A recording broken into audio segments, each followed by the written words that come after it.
keturunan Indonesia jadi pemimpin dunia.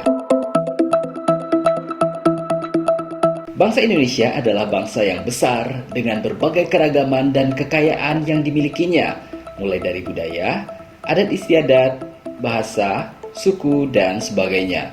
Sebagai bangsa yang besar, tak ayal Indonesia menghasilkan banyak sekali tokoh-tokoh besar seperti Bung Karno, Bung Hatta, Muhammad Yamin, Sultan Syahrir, Ki Hajar Dewantara, Buya Hamka, R.A. Kartini, Cut Nyak-Dien, dan masih banyak lagi tokoh-tokoh besar yang telah memiliki begitu banyak jasa dalam memperjuangkan kemerdekaan Indonesia dan merumuskan pondasi yang sangat kokoh bagi Republik Indonesia. Tidak hanya menghasilkan tokoh-tokoh hebat bagi Indonesia, ternyata putra-putri keturunan Nusantara ini juga telah berhasil menjadi pemimpin di berbagai belahan dunia. Jika saya sebutkan nama-nama ini, saya yakin Anda pasti sangat familiar dan sudah sangat sering mendengar namanya berulang kali. Siapa sajakah mereka? 1. Sultan Hassanal Bolkiah, Sultan Brunei Darussalam. Siapa yang tidak mengenal Sultan Hassanal Bolkiah? Beliau adalah raja yang memimpin kerajaan Brunei Darussalam dan masih memimpin negara kaya minyak tersebut hingga hari ini. Sultan Hassanal Bolkiah merupakan salah satu keturunan Minangkabau yang berasal dari Piobang, Payakumbuh, Sumatera Barat. Dalam buku Tarsilah Brunei, The Early History of Brunei up to 1432 AD, karya Muhammad Jamil As-Sufri menyebutkan bahwa dari silsilah raja-raja Brunei Darussalam, diketahui pendiri kerajaan ini adalah Awang Alak Betatar atau yang bergelar Sultan Muhammad Shah yang berasal dari Minangkabau. Saat ini bisa kita lihat bahwa beberapa ruas jalan di Brunei Darussalam diberi nama sesuai tempat asal sang sultan, yakni Piobang 1 hingga Piobang 5. Tidak hanya itu, ada nama Dato' Godam atau Raja Umar bin Bendahara Harun yang merupakan putra kerajaan Minangkabau yang datang ke Brunei pada zaman pemerintahan Sultan Nasruddin, yakni Sultan Brunei ke-15 periode 1690 sampai 1710.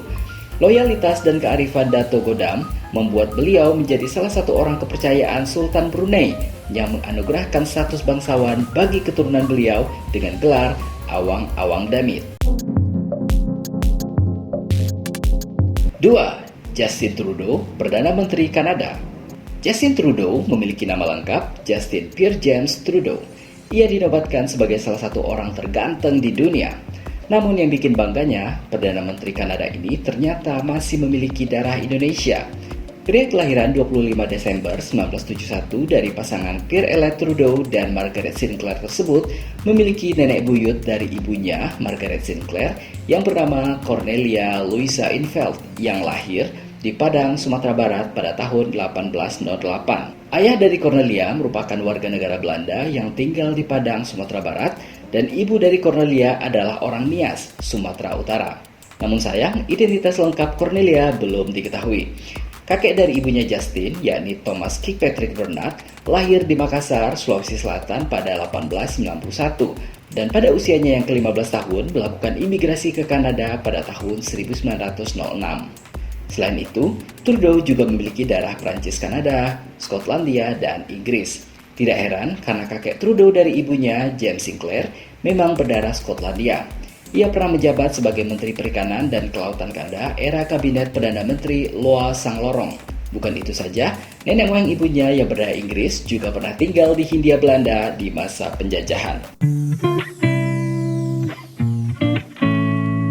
3. Daud Yusof Ishak, Presiden pertama Singapura. Daud Yusof Ishak merupakan presiden pertama yang memimpin Singapura pada tahun 1965 hingga 1970. Daud Yusof Ishak merupakan keturunan keempat dari Datuk Jenaton yang merupakan tokoh bangsawan kerajaan Pagaruyung, Sumatera Barat yang berprofesi sebagai saudagar dan tokoh perantau Minangkabau, wilayah Penang, Malaysia. Ayahnya bernama Encik Ishak bin Ahmad adalah orang asli keturunan Minangkabau, Sumatera Barat. Sedangkan ibunya merupakan warga Kabupaten Langkat, Sumatera Utara. Sebelum menjadi presiden Singapura, pada masa Perang Dunia Kedua, Yusof sempat mencicipi pekerjaan sebagai wartawan. Surat kabar utusan Melayu, yang kini bernama Utusan Malaysia, adalah warisan dari Daud Yusof Ishak yang ia dirikan pada 1939. Untuk mengenang jasa Yusuf Ishak, wajahnya diabadikan pada mata uang 5 dolar Singapura. 4. Peter M. Christian, mantan Presiden Mikronesia. Mikronesia merupakan sebuah negara kepulauan yang terletak di Samudra Pasifik yang terdiri dari 4 negara bagian. Siapa sangka ternyata Presiden ke-8 Mikronesia, yaitu Peter M. Christian, memiliki keturunan darah Indonesia. Presiden Mikronesia yang menjabat pada 11 Mei 2015 hingga 11 Mei 2019 ini ternyata memiliki darah Maluku yang merupakan salah satu provinsi di Indonesia. 5. Richard Rakotonirina, Gubernur Akmil Angkatan Darat Madagaskar. Meskipun jarak Indonesia ke Madagaskar sangatlah jauh, tapi konon nenek moyang negara Madagaskar rata-rata berasal dari Indonesia. Hal inilah yang membuat Madagaskar banyak sekali memiliki kemiripan dengan Indonesia. Menurut pengakuan Richard Rakotonirina yang merupakan Gubernur Akmil Angkatan Darat Madagaskar, bahwa ayahnya merupakan keturunan Indonesia. Meskipun ia tinggal di Madagaskar, ia sangat mencintai negara Indonesia dengan segala keberagaman budayanya. 6. Paul Somoharjo, mantan Ketua Parlemen Suriname. Mungkin dari mendengar namanya saja, kita pasti tahu bahwa Paul Somoharjo merupakan keturunan Indonesia.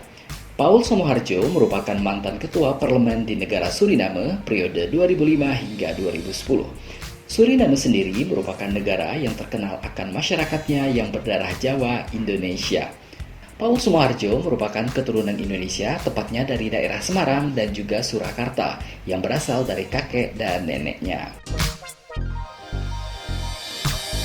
7. Ahmad Zahid Hamidi, mantan Mendagri Malaysia. Ahmad Zahid Hamidi merupakan mantan Menteri Dalam Negeri Malaysia yang menjabat pada 16 Mei 2013 hingga 10 Mei 2018. Ahmad Zahid sendiri mengakui bahwa dirinya merupakan keturunan Indonesia, di mana ayahnya, Raden Hamidi Abdul Fattah, merupakan keturunan Kulon Progo, Yogyakarta. Sedangkan ibunya, Tuminah Abdul Jalil, berasal dari Ponorogo, Jawa Timur.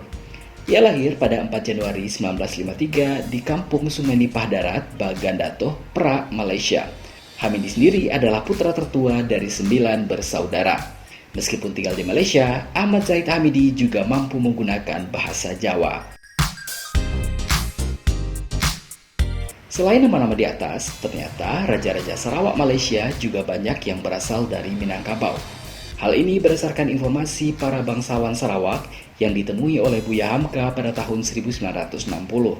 Kamardi Rais Datuk Panjang Simuli dalam bukunya Mesin Ketik Tua juga memberikan berita bahwa ketika James Brooke dirajakan di daerah Sarawak, yang melantiknya adalah datuk-datuk asal Minangkabau. Tokoh-tokoh dunia berdarah Indonesia di atas menunjukkan kepada kita bahwa orang Indonesia mampu memberikan pengaruh yang baik dimanapun ia berada, bahkan hingga menjadi pemimpin di daerah tersebut. Fakta yang pasti adalah sebagian masyarakat Indonesia sejak dahulu memang dikenal sebagai masyarakat perantau. Orang Indonesia bisa merantau kemana saja dan nyaris hampir ada di seluruh belahan dunia ini. Keberadaan orang-orang Indonesia di daerah rantau pasti memiliki pengaruh sesuai dengan porsi dan kapasitasnya masing-masing. Hal ini patut menjadi kebanggaan bagi masyarakat Indonesia karena eksistensi para perantau tersebut, Indonesia bisa semakin dikenal luas di berbagai belahan dunia. Selain memiliki bakat kepemimpinan dan pengaruh yang kuat dimanapun berada, orang Indonesia juga sangat ahli dalam menghasilkan kuliner yang otentik dan sangat cocok di lidah semua orang. Seperti rendang gadi ini, rendang otentik Minangkabau yang dibuat langsung di kota Payakumbuh, Sumatera Barat, yang juga dijuluki sebagai The City of Rendang. Rendang gadi terbuat dari daging kerbau pilihan berkualitas dengan 10 jenis rempah dan rimpang asli Indonesia, tanpa MSG dan tanpa pengawet loh.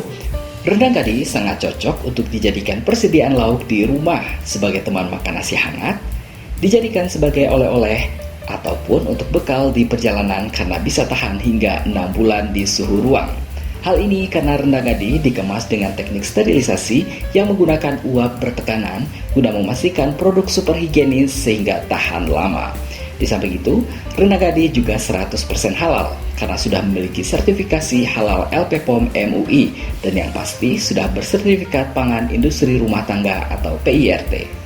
Sebagai orang berdarah Minang, saya sangat merekomendasikan rendang gadih untuk teman-teman semua dengan rating bintang 5. Jadi tunggu apa lagi? Buruan pesan rendang gadih sekarang juga di official store rendang gadih di Shopee dan Tokopedia atau menggunakan keyword rendang gadih. Jangan lupa coba juga produk rendang gadih lainnya seperti rendang ayam, rendang paru, rendang telur, rendang jamur, dan berbagai snack khas Minang lainnya. Untuk informasi lengkap tentang produk dan kontak, teman-teman bisa langsung cek deskripsi di bawah ya.